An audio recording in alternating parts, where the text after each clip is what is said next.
Lokumu epesa melayo nzambe na bomoi tata na biso pe loboko na yo epambola moko na moko maloba na yo esunga peuple na yo na kombo na Yesu Kristo. Amen.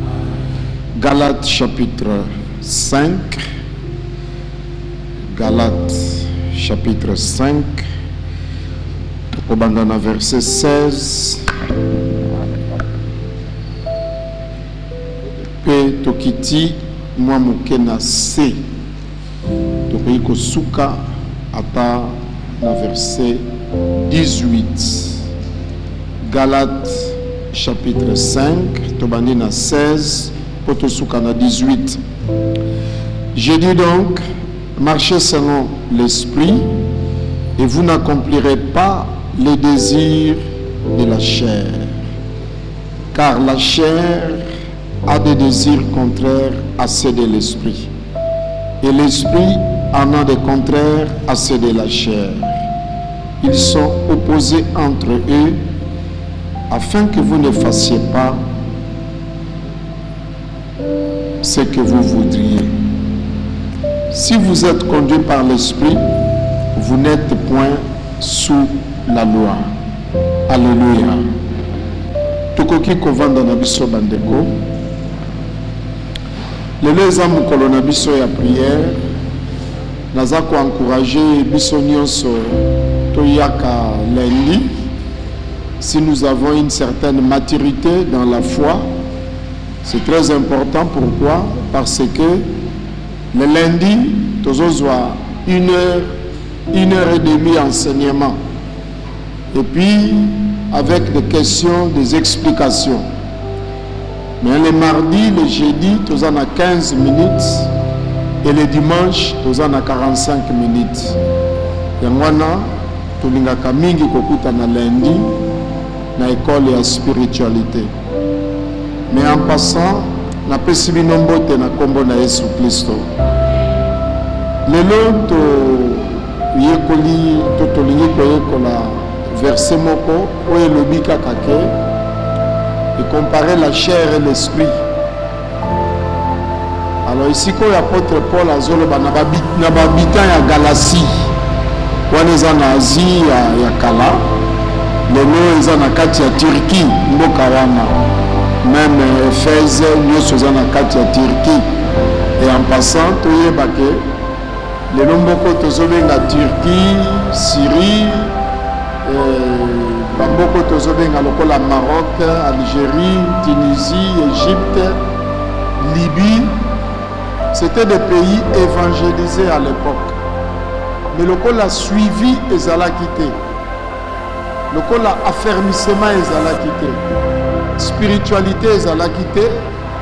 Alors Afrique du Nord est comment na Islam, et cette partie là de l'Asie également est comment na ba doctrine pe na ba religion mususu o batiaka Yesu liboso te. Alors que na kala Yesu ndazalaki mokonzi na bisika yango. Maintenant apôtre Paul alobi Nabatu ya Galatie, on va bengi les Galates, que vous devez marcher selon l'esprit. Ne marchez pas selon la chair. À l'obi, il y a deux entités. Il y a l'esprit, il y a la chair. Et ça universel. Et ça pas ya mutunions. Ndenge to zaboye, ndenge to botama, ndenge to salaka. Il y en a qui travaillent, qui vivent, qui parlent par l'esprit. Il y en a qui vivent, qui travaillent par la chair.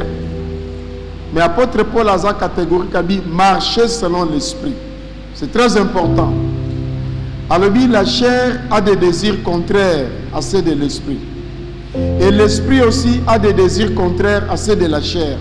Bangomi bale bayoka nakate, bazalaka opposé, bazalaka opposé.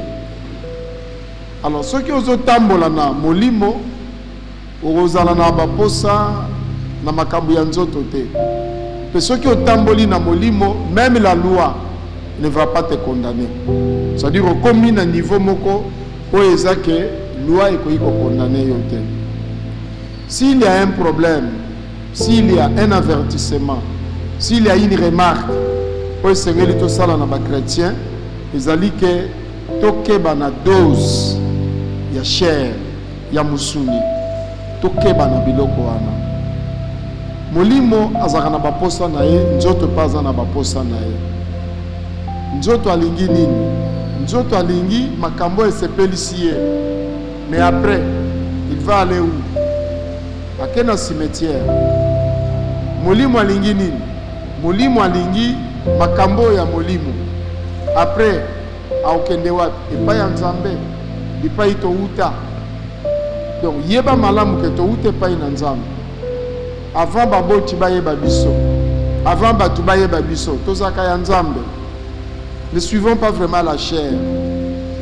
La chair, Natangu ya Hérode, il y a une jeune fille à Binaki, ça c'est la chair.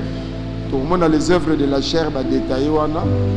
Et soukana yango, prophète Akufa, bato ba yekola histoire ya église, ba yebi ndenge nini Hérode a komaki culpabilisé, a komaki na ba condamnation, a keko sepelisa nzoto na ye. Et c'est comme ça qu'on l'a eu. Comment le n'importe quoi, makambo bakolo bate ya lobby. Parce que secret bako bimisate abimisi. Voilà quand on se met du côté de la chair, ba danger pour ekoki koya. La chair c'est comme ça. Lelo bandeko, la Bible c'est une forêt. Denge ba explique biso tant que yekola biso nyoso Bible. Moi, je suis comme le forêt équatoriale. En tout cas, vous allez émerveiller. Vous en avez posé au Cambola, au Monazamba, et Zandengenini. Mais, qui habite à la forêt? Ce sont les pygmées. Pygmées à Kokota, Bissika, Nyon, surtout à Zamba. Et à Biminae. Parce qu'avant d'Arakuna, c'est un habitant de la forêt. Mais ceux qui mutu avandaka na zamba te aza pygmée a koti kuna akobunga facilement. Alors ceux qui mupaya ye na forêt équatoriale alukaka guide na pygmée mutu akomema ye koto danger zali koto mai zali yenda kotambulisa. Alors la Bible elle est inspirée par le Saint-Esprit. L'Esprit de Dieu est dans la parole de Dieu. L'Esprit de Dieu a inspiré la parole de Dieu. Ceux qui ont comprendre la Bible, madame, linga moli moatambolisa yo. Kozwa verset moko te bo kangi karambala moko sans l'esprit, ozui angode dans la chair. Ce qu'ozui verset biblique sans l'esprit, ozui angode dans la chair. Tout mona batu, il y a un verset dans Corinthiens. Oyo balobi qu'est-ce que je ne peux pas prendre une sœur pour qu'il soit ma femme.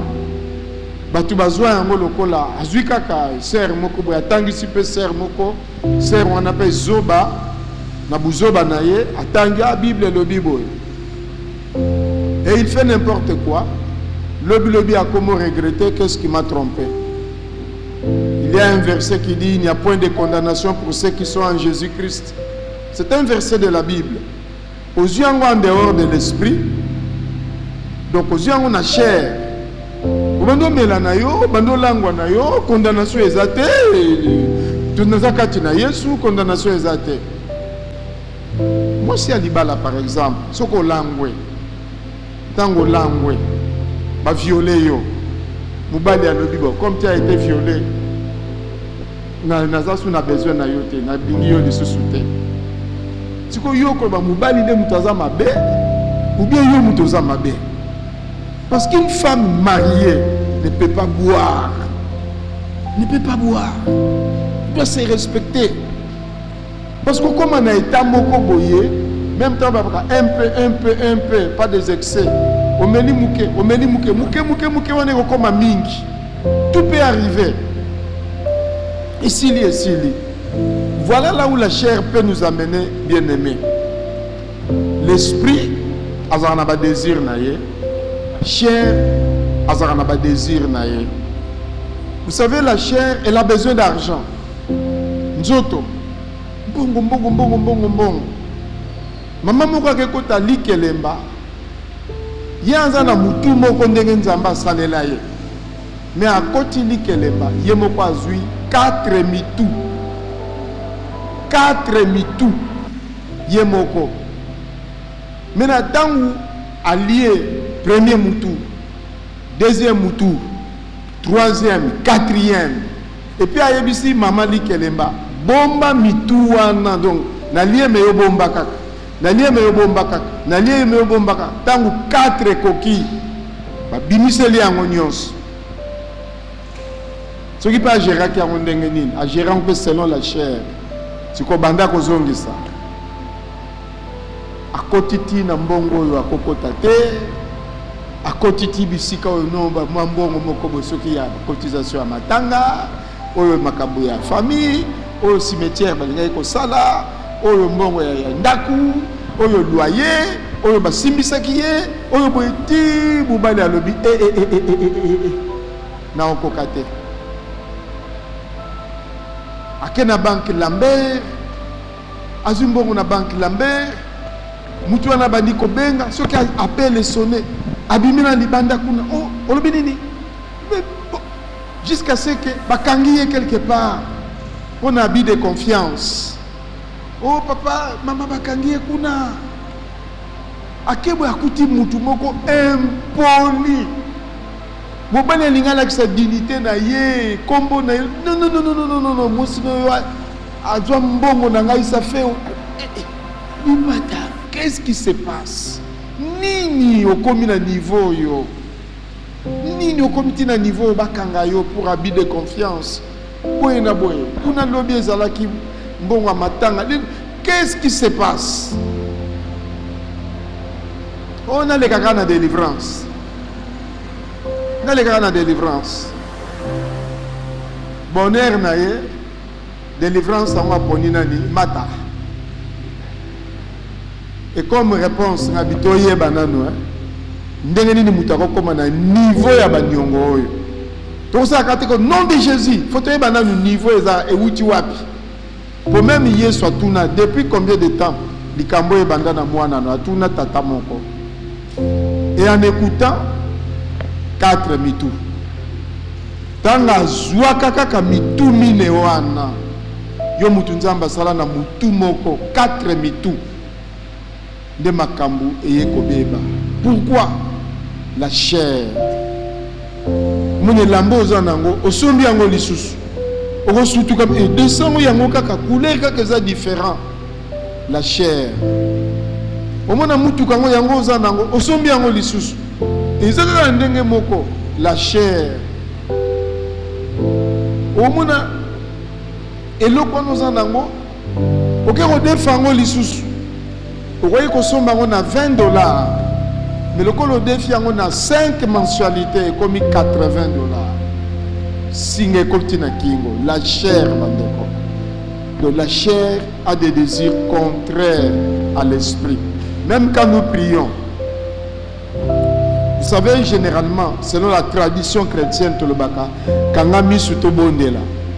ça c'est la chair. Mais selon l'esprit, c'est au kangimis, au fongolimis. Parce que tant que kangimis,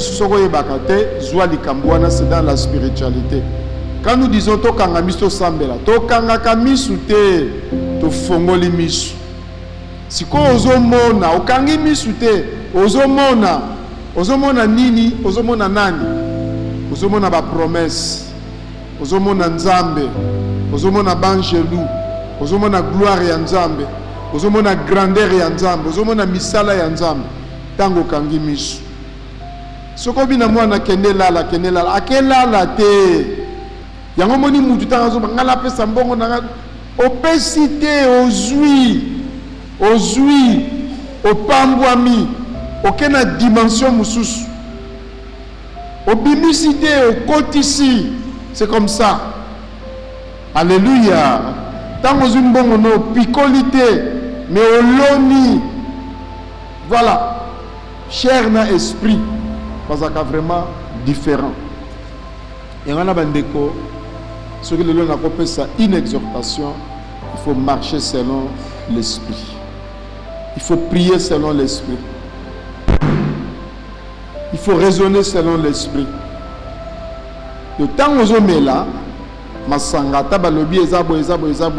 Ozo perdre ozo perdre mona to bitika na lata pena ndenge ya mukili vraiment ozo perdre la tité oza bolumbu de la chair et l'esprit bakendaka ndenge moko te.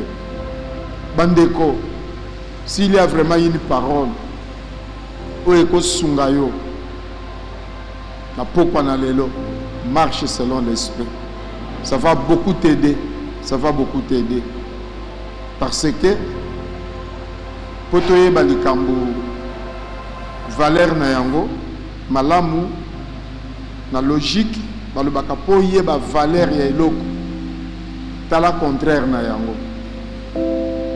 Je vais m'expliquer na limbo lango na comme sango pété po yeba valeur ya eloko tala soki ezangaki. Exemple, soki Samson akendakane na sorek te parce que kuna il avait divin, akendakane kuna te. Samson alingaka zala ndenge nini?